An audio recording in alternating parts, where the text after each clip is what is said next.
Guys मेरे साथ आते ही हो चुका है बैंकॉक में स्कैम। ये वीडियो पूरी एंड तक देखिएगा ताकि आपके साथ ये फ्रॉड ना हो सके। किस तरीके से मेरा 2.5-3 लाख रुपए का नुकसान जो है हो गया आते ही बैंकॉक में, उसकी पूरी स्टोरी मैं आपको इस वीडियो में बताऊंगा। और कौन सी ऐसी गलतियां जो मैंने की हैं और वो आपने नहीं करनी if you are planning to visit Bangkok, Thailand, Sukhumvit वगैरह।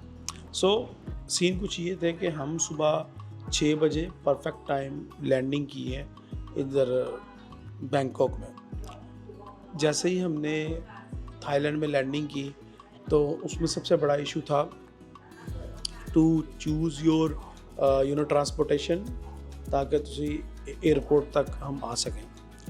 तो उसमें उनका सिस्टम तो यार बेहतरीन है, इसमें कोई शक नहीं है।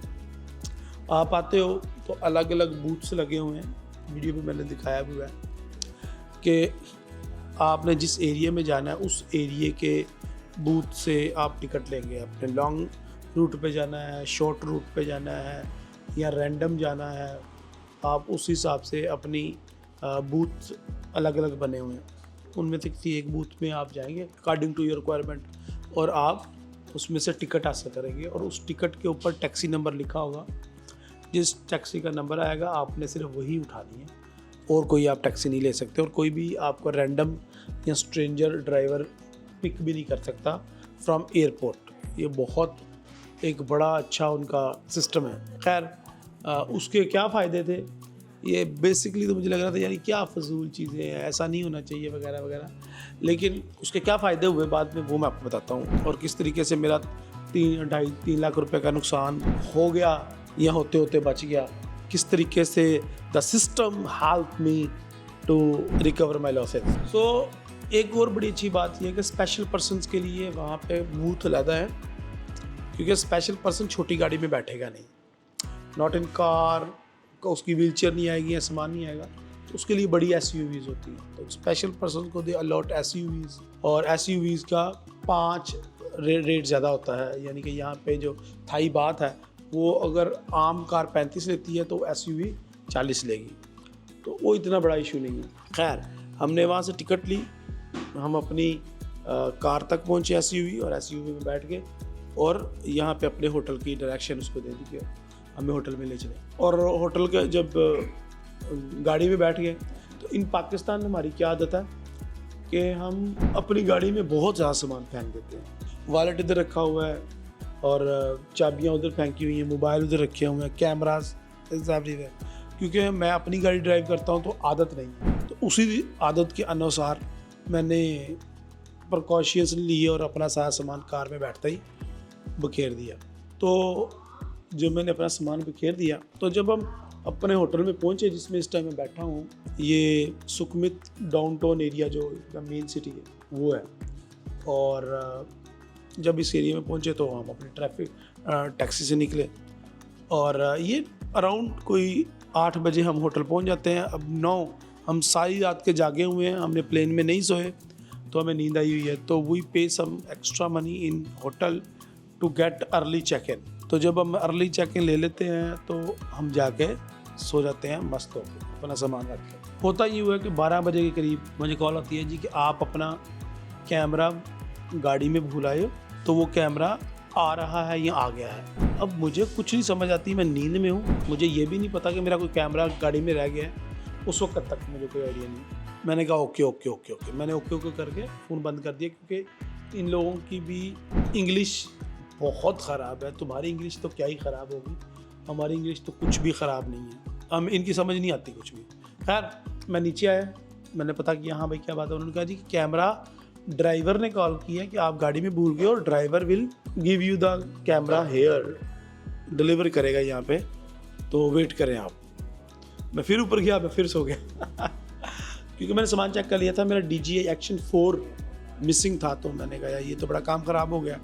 एनीहो मैं फिर जाके सो गया और अराउंड 2 PM मुझे दोबारा कॉल आती है, अभी भी हम सोए हुए हैं, कि आपका कैमरा आ गया, आके आप रिसीव कर लें। उमर भाई आए, उन्होंने कैमरा रिसीव किया और मैंने बोला था कि ड्राइवर को कोई गिफ्ट दे दीजिएगा, कोई इनाम दे दीजिएगा। तो क्योंकि यहाँ पे 2.5-3 लाख रुपए का वो कैमरा अगर गुम हो जाता तो बहुत ज़्यादा प्रॉब्लम होने नहीं थी। तो खैर उन्होंने ड्राइवर को इनाम दिया, उसकी मेहरबानी, और हमें वो हमारी अमाउंट रिकवर हो गई। अच्छा, इसमें 2-3 चीज़ें हैं जो मैंने इस फर्स्ट एक्सपीरियंस में आते ही सीखी। जो लॉस होते होते बच गया, या लॉस हो गया फिर अल्हम्दुलिल्लाह रिकवर हो गया। नंबर 1, हमारे पास उस टैक्सी वाले का टैग मौजूद था जो कि हमें एयरपोर्ट ने इशू किया था, तो एयरपोर्ट नो कि वो कौन सी टैक्सी है जिसके अंदर हमारा सामान गुम हुआ। नंबर 2 कि इससे पहले कि हम कंप्लेन करते और हमें पता चलता कि हमारा कैमरा गुम हो गया, और हमें इस चीज़ को डायग्नोज करने में भी टाइम लगना था कि हमारा कैमरा गुम हो गया और कैमरा किस जगह पर रहा है, उससे पहले ही टैक्सी वाले ने कॉल करके होटल वालों को इन्फॉर्म कर दिया। नंबर 3, मेरा होटल अगर कन्फर्म ना होता यहाँ पे और मैं होटल पे ना उतरता आके, तो उस टैक्सी वाले को नहीं समझ आनी थी कि उसने हमसे कैसे रब्ता करना है, और हमें नहीं समझ आनी थी कि हमने उससे कैसे रब्ता करना है। तो नंबर 3 ये है कि मुझे ये भी समझ आई कि यार जैसे आप किसी गाड़ी में बैठते हो, उस गाड़ी का नंबर वगैरह या इस तरह की चीज़ें आपको नोट कर लेनी चाहिए।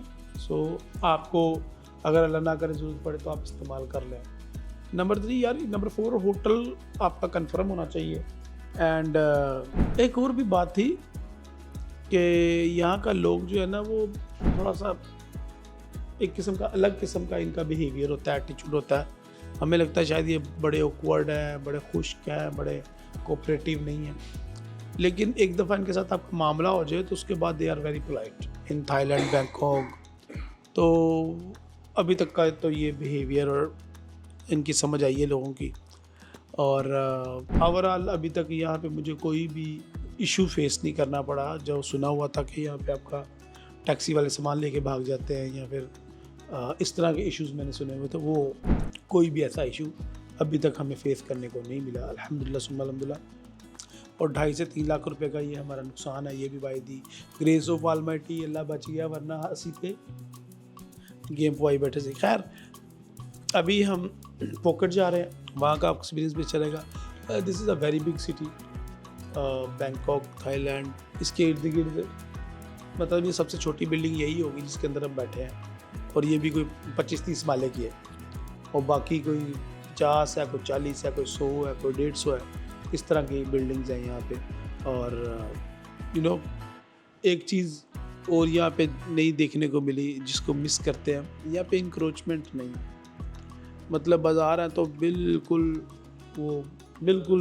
ओके हैं, उनके में कंधे ज़ीरो इंक्रोचमेंट है, ज़ीरो। तो ये बड़ा ज़बरदस्त सिस्टम है।